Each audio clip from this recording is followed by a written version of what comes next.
مرحبا بكم أعزائي الطلبة المستوى الثاني بكالوريا international. Dans cette vidéo, on va essayer de voir l'étude des énergies en fonction du temps d'un circuit RLC. On sait bien qu'un circuit RLC est l'association série d'une résistance, d'une bobine et d'une capacité. Donc c'est l'association. D'après la loi d'additivité des tensions, on a U est égal à UC plus ER plus UC. Et on a vu qu'en fonction de la valeur de R, on a vu qu'il y a plusieurs régimes. Il y a trois régimes. On a le régime périodique, le régime apériodique et le régime pseudo-périodique. Pour le régime périodique, donc la tension EC est une fonction sinusoïdale dont l'amplitude elle est constante. Donc elle est caractérisée par une période T. Alors dans le cas du régime pseudo-périodique, donc il est caractérisé par un amortissement. Et à quoi est dû cet amortissement? Cet amortissement est dû à la présence de la résistance. Donc le facteur d'amortissement, c'est la résistance. Donc c'est la résistance qui provoque cet amortissement. Et dans ce cas, que la résistance, elle est faible. Mais le troisième cas, c'est c'est-à-dire apériodique. Ça veut dire que R, la résistance totale, est égale à la résistance du conducteur ohmique plus la résistance de la bobine. Elle est grande, donc il n'y a pas de périodicité, il n'y a pas de pseudo-périodicité, mais il est apériodique. Donc il est apériodique, c'est dû à la présence de la résistance. De même, dans le cas de l'énergie, maintenant on passe à l'énergie. Dans le cas d'un régime qui est périodique, c'est-à-dire dans un circuit LST, on a l'absence de la résistance, on a DUT sur DT est égal à 0. Donc la variation de l'énergie totale, et on sait bien que l'énergie totale est égale à l'énergie au niveau de la capacité de 1 demi CU au carré plus 1 demi LI au carré au bord de la bobine. On constate que cette énergie, elle est constante. DET sur DT égale à 0, ça veut dire que ce qui donne que ET il est constant, ça veut dire qu'il y a conservation de l'énergie. On dit que l'énergie se conserve. Et c'est le cas, par exemple, ici. Donc on a E total est égal à l'énergie électrique plus l'énergie magnétique. Donc on constate que l'énergie totale est constante, ça veut dire qu'il y a conservation.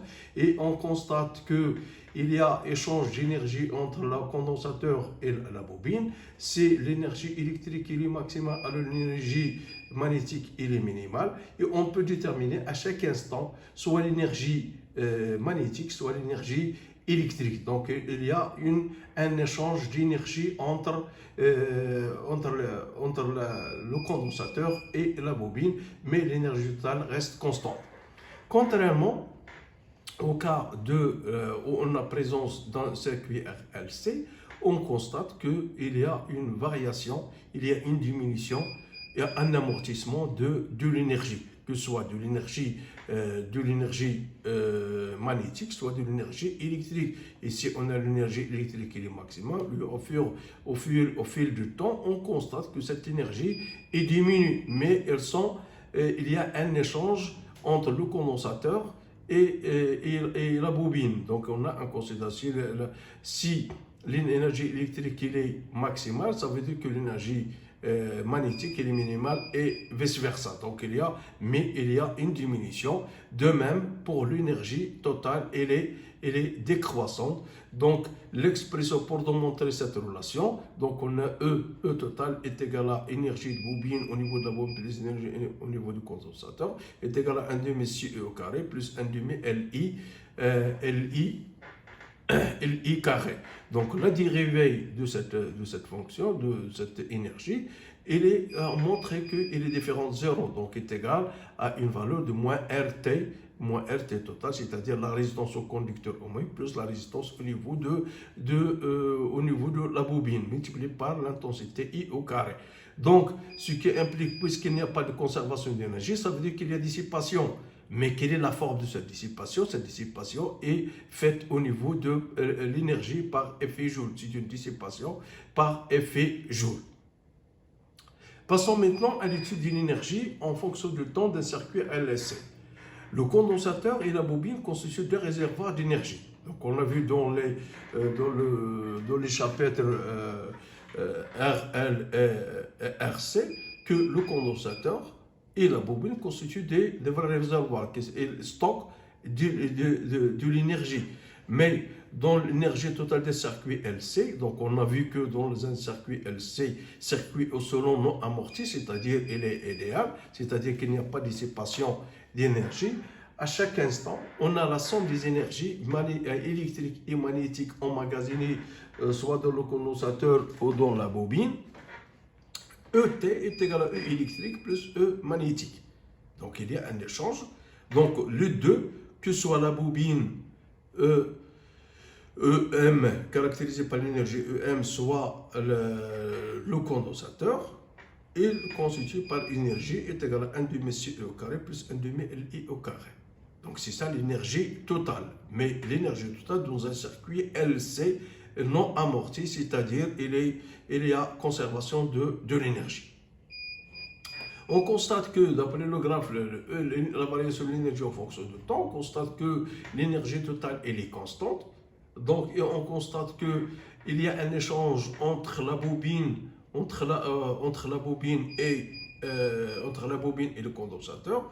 C'est le condensateur, c'est le vert, c'est l'énergie relative au condensateur, c'est l'énergie électrique, et le rouge, c'est l'énergie magnétique. Donc il y a un échange mutuel d'énergie entre la bobine et le condensateur. Donc si l'énergie de la bobine est maximale, alors l'énergie électrique dans le condensateur est minimale et vice-versa. Donc et on a une conservation d'une énergie. Cette droitier bleu montre bien que l'énergie elle est constante. Donc il y a une conservation de l'énergie, on va le voir par la suite. Ça veut dire qu'il n'y a pas de dissipation, il n'y a pas de perte ou dissipation de l'énergie.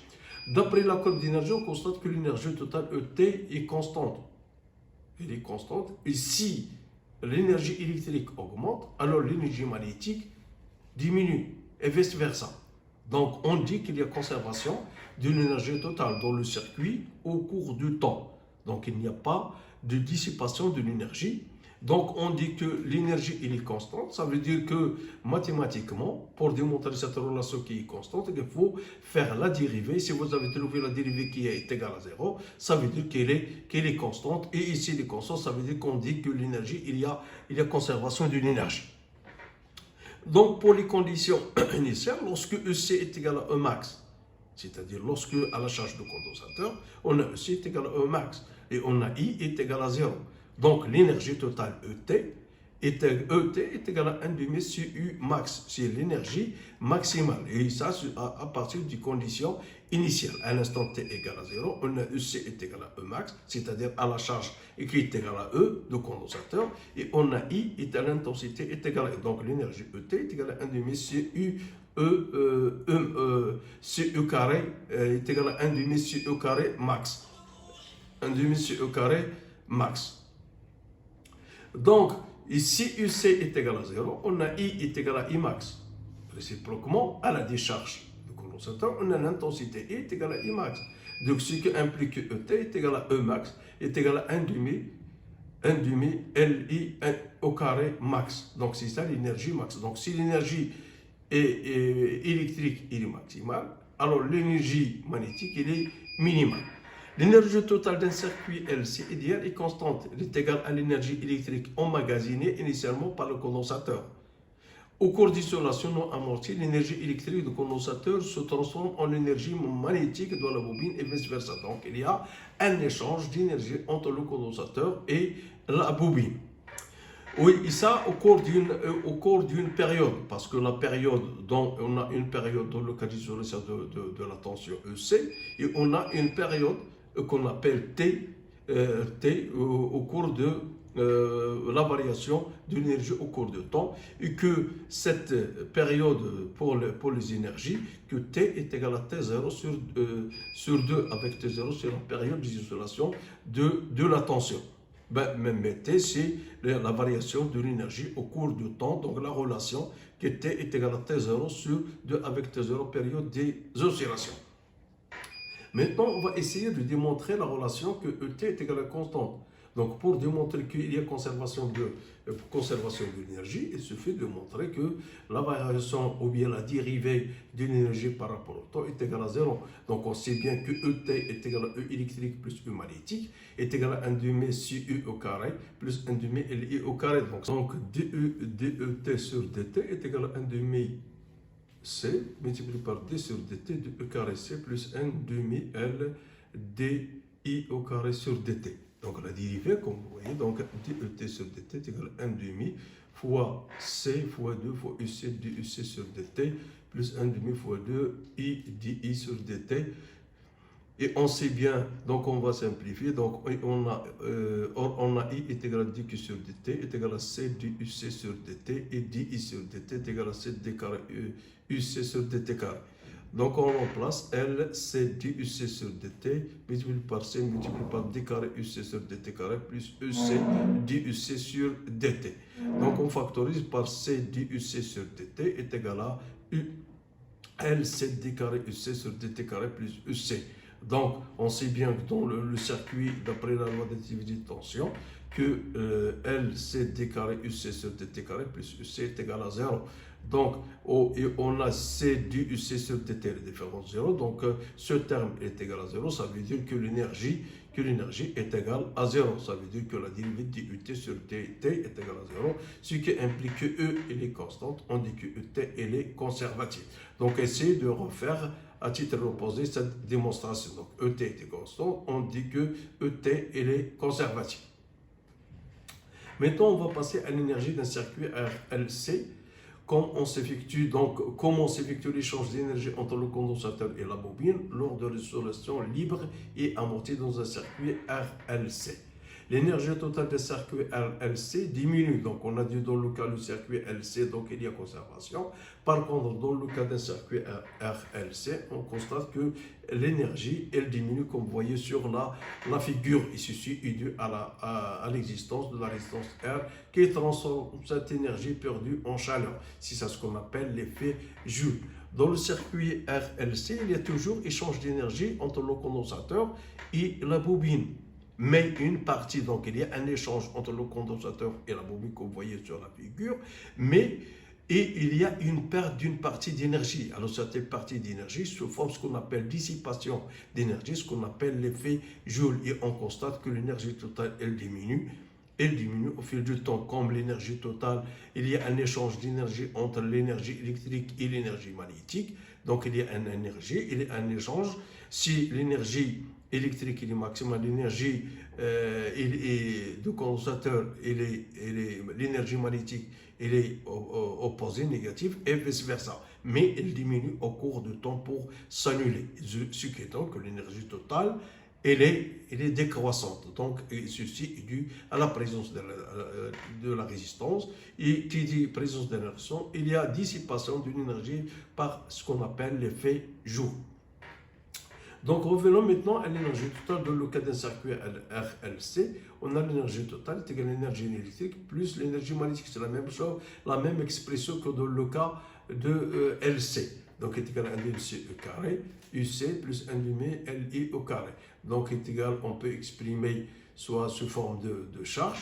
Donc, l'énergie totale n'est pas constante. Donc l'énergie totale, donc elle n'est pas conservative, elle diminue au cours du temps. Et on va le montrer par la suite. Donc l'énergie totale, dans le cas d'un circuit RLC, donc il n'y a pas conservation de l'énergie. Ça veut dire que ET, elle est différente, la variation d'ET sur DT, elle est différente de 0. Donc ça veut dire qu'elle est différente de 0. DET sur DT, elle est différente de 0.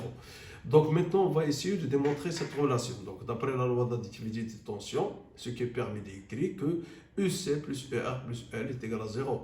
Donc soit EL est égal à RC DUC sur DT plus LC d carré UC sur DT carré. Donc d'où UC plus RC DUC sur DT plus R DUC sur DT plus LC d carré UC sur DT carré est égal à 0. Donc on regroupe. Donc LC d carré UC sur DT carré plus RC DUC sur dt plus EC est égal à 0, soit finalement d carré UC sur dt carré plus R plus grand R plus petit r L sur L DUC sur DT plus UC sur LC est égal à 0. Donc,